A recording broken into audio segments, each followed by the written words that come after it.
All right, hey everybody, welcome back to the channel. Today I just wanted to introduce a new segment that I'm going to start running called Rehab Rules. It's sort of a good marriage for me of some of my personal experience that I've had through sports and some of what I do professionally as a chiropractor. I've competed for years and years in lots of different sports, gymnastics, lacrosse, rugby, hockey, and spent a lot of time getting hit, falling on my head, hurting myself every sort of way you could imagine. And then now, as a professional, I help people manage their injuries and manage their pain.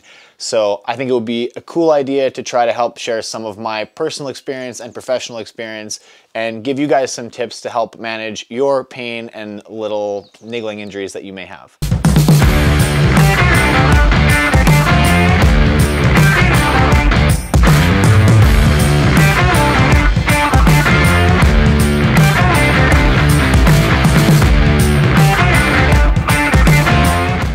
So one thing I know for sure is that injuries are ubiquitous in the world. It doesn't matter if you're competing at a high level or if you're just out living your life day to day, you will always find yourself getting hurt in some way or another.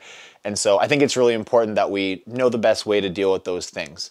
Today specifically, I'm going to talk to you guys about muscle strains. This is something that's one of the most common types of injuries that we see, particularly in sports. A muscle strain can happen at any point, and really it's simple. It's when your muscle demand exceeds its capacity. So it doesn't matter if that's a single, one big event that it just got overloaded, or it can happen as a repetitive strain injury, sort of a death by 1,000 cuts situation. They sort of are effectively the same thing. You end up with, some slight muscle fiber damage. So muscle strain, anybody that's felt like they've pulled a muscle at any point, it really is a graded injury, anywhere from a 1 to 3, and it's actually tearing of the muscle fibers. So a grade 1 is the least significant, very subtle tearing, and a grade 3 is like full rupture, full thickness tear of the muscle belly or tendon.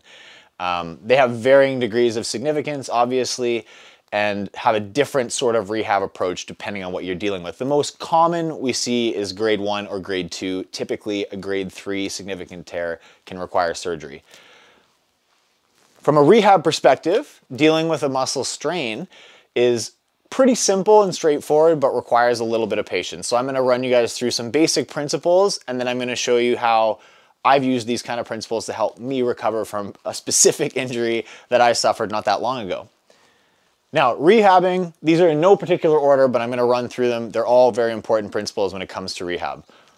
First one, you generally want to work from static positions to more dynamic positions. So when we look at using your muscle or joint, you want to work first from a very still position where you're engaging the muscles, but you're not moving the muscle fibers a ton. It really reduces impact, but still puts strain through the muscle tendon, which is what we need to allow adaptation to happen. And as the muscle recovers more and more, we can start to build in these more dynamic positions where you start to move and bend the joint even more, you build in more impulse. In general, you can kind of consider this as like moving from isometric stuff like planks, wall sits, to then being more sport-specific movements, running, jumping, that kind of stuff. Number 2, try to maximize your range of motion before you try to focus too much on bringing back strength. When you have a muscle belly issue, you don't want to be over-recruiting those muscle fibers all the time. Now, at the same time, in the acute stages of an injury, you don't want to overstretch a muscle, right? If those fibers are damaged and you're pulling them apart all the time, you're going to really hamper the healing process. Acute stages, really give it some time. It sucks to be patient like that, but you need to do it. Give it some time, slowly work it into passive ranges that are acceptable, and in general, try to work outside of painful ranges. And I mean, outside of painful ranges like 10 on 10 pain. If you're feeling like, a 4 or a 3 on 10 pain, that can be acceptable, but don't work in really extreme painful pieces. As your range of motion gets better, you can start to include more strengthening movements. What this is going to do is, in the long term, when you get back to healthy, you're going to have full functional range of those joints back. You don't want to end up with a nice strong muscle that only can move to 50% of its potential, right? So it's important to have full functional range, and that's why getting range of motion back first is a priority. Rehab, recover, repeat. Rehab is training. In the simplest way you can put it, you do need to give yourself time to recover from those things. Sometimes it doesn't feel like it. You don't work up a huge sweat. You don't feel like you put in a full training day, but it's equally as important, if not more, to allow your body time to heal and actually adapt and build itself back up. If you're constantly breaking yourself down or you're constantly, poking at these injuries all the time, it's kind of like picking a scab. You're just gonna keep aggravating it all the time and not giving it time to heal, and you can delay that healing process significantly. So try to treat it like a training day. Give yourself some time, put in a session, recover. You shouldn't be doing a lot of rehab exercises every single day unless they're extremely low impact. Number 4 is be patient, and it's probably the hardest thing to do. I know as an athlete or anybody who's serious about their fitness or sport, it's the last thing you want to do. You want to find the quickest way back in. As a therapist, I find athletes are the hardest people to deal with. And, as an athlete, I see myself doing it. You want to jump in quick, you want to get back in the ring, and you cut corners sometimes. The best thing you can do for your long-term health and to get back to full potential is not to rush these things, be patient, do it right, get that range of motion back, get that strength back, get that coordination back, and come back better than you were before. Now, what I'm gonna do is sort of translate what this looks like when you lay it over an injury that I actually suffered in 2020. So leading into the 2020 games, which happened online, I actually had a grade 2 strain in my groin, in my adductor. So I tore it pretty bad, and I was about 3 weeks out from the online stage 1 of the games. So for me, it was sort of like, I made the stupid athlete decision to say, hey, well, I'm gonna try to compete anyways because it's only 3 weeks away. And I talked to a bunch of other therapists, and we came to the conclusion that it was unlikely that I was going to hurt it more. It was just going to hurt really bad. So I did it anyway, and lucky me, the first day was a bunch of heavy thrusters and a 1 rep max front squat. Now, that year, I struggled a lot to hit a 1 rep max front squat. I think I hit 383 pounds for a 1 rep max, and that alone probably kept me out of qualifying. In the end, that was a very big blessing because it gave me a lot of time to rehab this properly in the off season. That year, we didn't really have a lot of off-season competitions, so it was easy for me to take the time and set aside and put months away to rehab this properly.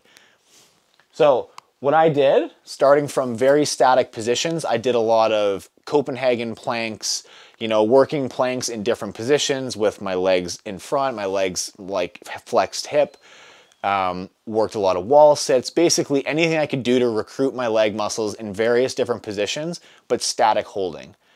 Once I could do that without pain in almost every position, from a deep squat to a straight leg, I started to build in more dynamic things, working through air squats, jumping from side to side, lateral leaping, lateral lunging, walking lunging, anything I could do with just body weight. From there, you start doing step-ups, loaded step-ups, you start to do some unilateral work, and then eventually you start to load up your squat again. I probably wasn't loading a squat for 2 to 3 months post-injury. To be honest, I could barely roll over in bed without pain for about a month post-injury.